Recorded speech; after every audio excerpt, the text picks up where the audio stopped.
Assalamualaikum warahmatullahi wabarakatuh. Hari ini saya akan mempresentasikan tentang rencana tindak lanjut dan komunitas belajar sekolah berbasis proyek, yaitu SPS. Ini agak mirip dengan SPM ya, saingannya SPM, jadi sekolah plus 6. Nah, di sini saya evaluasi data dari SD Negeri 1 Sabtorongo, PKG kelas 18 gelombang 2 Kabupaten Malang.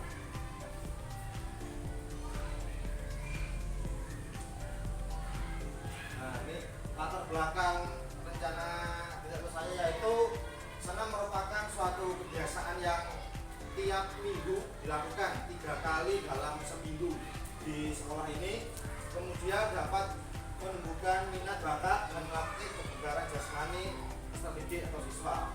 Yang kedua, sekolah kita memiliki fasilitas yang cukup luas berupa lapangan dan alat sound system.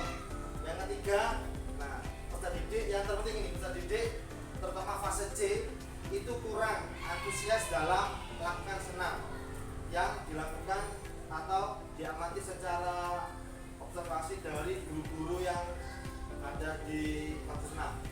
Jadi 3 latar belakang ini yang mendasari saya membuat rencana proyeknya, yaitu sekolah plus senam.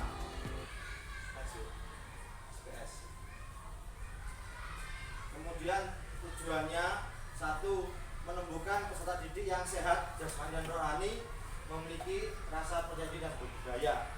Jadi di sini nomor 1 itu senam merupakan suatu kebiasaan yang baik dilakukan di pagi hari untuk membentuk suatu konsentrasi siswa dalam kesiapan menghadapi pembelajaran nantinya.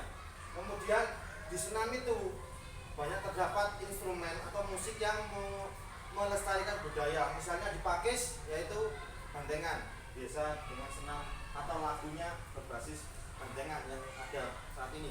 Kedua, memfasilitasi peserta didik dalam keterampilan pembiasaan yang positif seperti bekerjasama, disiplin, dan mampu mempraktikkan gerakan senam yang menyenangkan. Ini di sini yang saya, siswa atau pendidik diminta untuk memodifikasi atau membuat gerakan senam variasi yang baru yang akan dipraktekkan di sekolah kita. Yang ketiga, untuk meningkatkan kesadaran akan pentingnya kebugaran dan kesehatan dini. Di sini banyak siswa kita yang malas untuk melakukan senam, entah itu berbagai alasan. Kemudian capaian, langkah-langkah dan hasil yang diharapkan untuk tiap tujuan. Yang pertama, capaiannya terdidik mampu mempraktikkan gerakan senam sama memiliki rasa percaya diri. Untuk indikator kemampuannya, peserta didik mampu menyampaikan pendapat tentang gerakan senam, musik, mengiring, dan menyanyikan percaya diri. Nah, di sini nanti kita sebagai guru memberikan kesempatan penuh kepada peserta didik untuk memilih lagu atau instrumen gerakan, namun tetap terkonsep dan yang kita harapkan, yaitu dengan baik, tidak yang aneh-aneh untuk gerakannya. Aksinya, nah ini langkah-langkahnya seperti ini. Melakukan kegiatan secara brainstorming.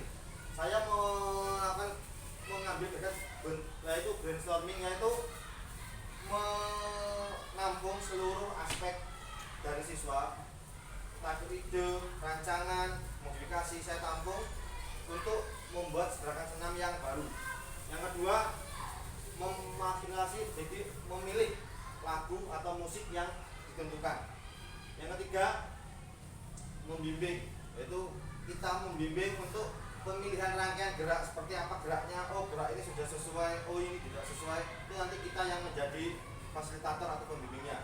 Aksi 2-nya dilakukan di minggu kedua, yaitu memberikan latihan rutin secara inklusi pada pendidik. Tadi saya sudah melakukannya di kelas 6. Kedua, menampilkan kegiatan senam pada pembiasaan rutin senam pagi hari. Ini yang akan kita lakukan di setiap minggunya 3 kali, yaitu hari Selasa, Kamis, Sabtu. Jadi tiap hari itu beda-beda. Yang Selasa kelas 6, Kamis kelas 5, Sabtu kelas 4. Kemudian menciptakan suasana sekolah yang kondusif dan nyaman. Ini struktur dan mitra dalam proses belajar, KBS, komunitas belajar sekolah. Yang pertama, merupakan kegiatan kurikuler, jadi tidak masuk di intrakuler, kurikuler, di luarnya, pembiasaan. Targetnya seluruh peserta didik fase C, yaitu kelas 5 dan 6. Tapi saya inginnya di penambahan di kelas 4-nya untuk bisa menjadi cadangan atau enggak support sistem kelas 5-6 apabila kelas 6-nya akan ujian. Jadi kelas 4 nanti bisa dimasukkan. Waktunya minggu ketiga dan 4 bulan November. Sekarang waktunya. Minggu ini. Pada setiap pagi kegiatan senam sekolah.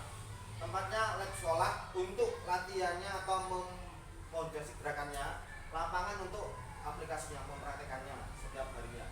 Mitranya kepala sekolah sebagai penanggung jawab, guru PJK sebagai fasilitator kegiatan, guru kelas pendukung atau pembimbing masing-masing kelas. Maksudnya itu guru kelas bisa sumbangsi untuk gerakannya seperti ini, lagunya ini aja untuk kelas 6, 5, 4 begitu. Orang tua mendukung kegiatan di rumah yang mengikuti anaknya, apakah anak-anak melatihnya di rumah atau cuma siswa saja ataukah di rumah juga berlatih. Yang keenam, ini tentang aset fasilitas sekolah. Aset ada lab sekolah dan lapangan sekolah, laptop, Chromebook dan sound system, guru dan warga sekolah sebagai pendukung dan penyelenggaraan kegiatan, peserta didik yang diberikan pelatihan senam. Ini terdapat 4 aset. Yang pertama aset manusia, guru warga, aset fasilitas, lab sekolah, laptop dan lain-lain. Kemudian subjeknya yaitu peserta didik yang diberikan pelatihan senam. Next, rencana evaluasinya ini bisa dari siapa saja dan dari mana saja, bisa dari orang tua, kepala sekolah, bapak ibu guru, maupun dari komite atau orang tua. Subjeknya nanti peserta didik, guru dan orang tua. Alatnya observasi, melakukan angket, wawancara. Kemarin saya wawancara ke 2 orang, yaitu kelas 5 dan kelas 6. Yang kelas 6-nya itu Selin, yang kelas 5-nya itu Maura. Untuk apa kendalamu atau apa yang menyebabkan kalian itu merasa bosan atau tidak antusias. Dokumentasi nanti berupa video tindak lanjut saya nanti sudah di kelas 6, tinggal kelas 5 dan kelas 4 yang dulu. Caranya, tadi yang saya jelaskan, yaitu dengan pembiasaan di pagi hari.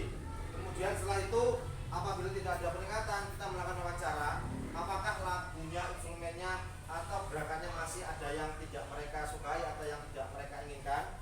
Setelah itu diberikan angket, apa sih yang kalian sukai dan kalian mau. Baru nanti kita melakukan kegiatan evaluasi mingguan atau rutinan untuk melakukan atau menggabungkan gerakan itu menjadi yang lebih baik, di mana anak-anak bisa antusias untuk kelas yang fase C, khususnya 5 dan 6.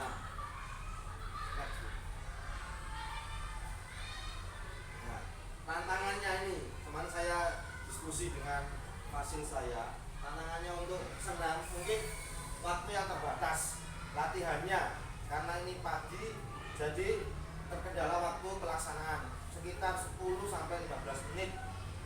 Yang kedua, kurangnya minat dan bakat peserta didik. Rata-rata siswa SD yang fase atas itu malunya dilihatnya yang cowok-cowok, malunya saya nggak bisa pak, saya belum pernah belajar senam, itu begitu. Nah terus koordinasi gerakannya rata-rata kaku, setelah kanan apa kiri, tangan atas atau bawah, itu nanti ini yang kita bina. Kemudian penentuan lagu, ini yang paling penting di sini, lagu dan musik yang akan digunakan. Nah, rata-rata kita kan menggunakan lagu yang ngebeat. Nah, kalau anak-anak sumbasinya pak kalau bisa dengan lagu daerah atau lagu bandengan, nanti kita koordinasikan lagi gimana, apakah cocok atau tidak. Jika tidak, bisa kita ganti dengan lagu yang lain. Itu nanti peran kita untuk memfasilitasi mereka. Solusinya, nah, yang pertama melakukan variasi dan modifikasi gerakan senam. Yang kedua, memberikan dukungan dan motivasi. Dukungan ini maksudnya, oh anak ini pengen ini, kita berikan support sistem atau enggak suatu pengarahan, kalau ini kurang cocok pasti tidak apa-apa. Yang ketiga, musik yang sedang tren dan viral. Ini yang jadi konflik utamanya di sini, nomor 3 dan 4 biasanya. Ini Untuk musik rata-rata anak itu suka kalau musiknya yang cepat beat, yang kedua musiknya yang tren viral. Padahal senam itu lebih dominan ke musik-musik yang tidak ada lagunya, jadi musiknya kayak SKJ gitu. Nah, sekian, terima kasih dari presentasi RTL atau berbasis project saya. Nanti saya mohon izin untuk melakukan observasi atau tindak lanjut untuk kelas 5, 6, dan 4. Sekian, assalamualaikum warahmatullahi wabarakatuh.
Terima kasih.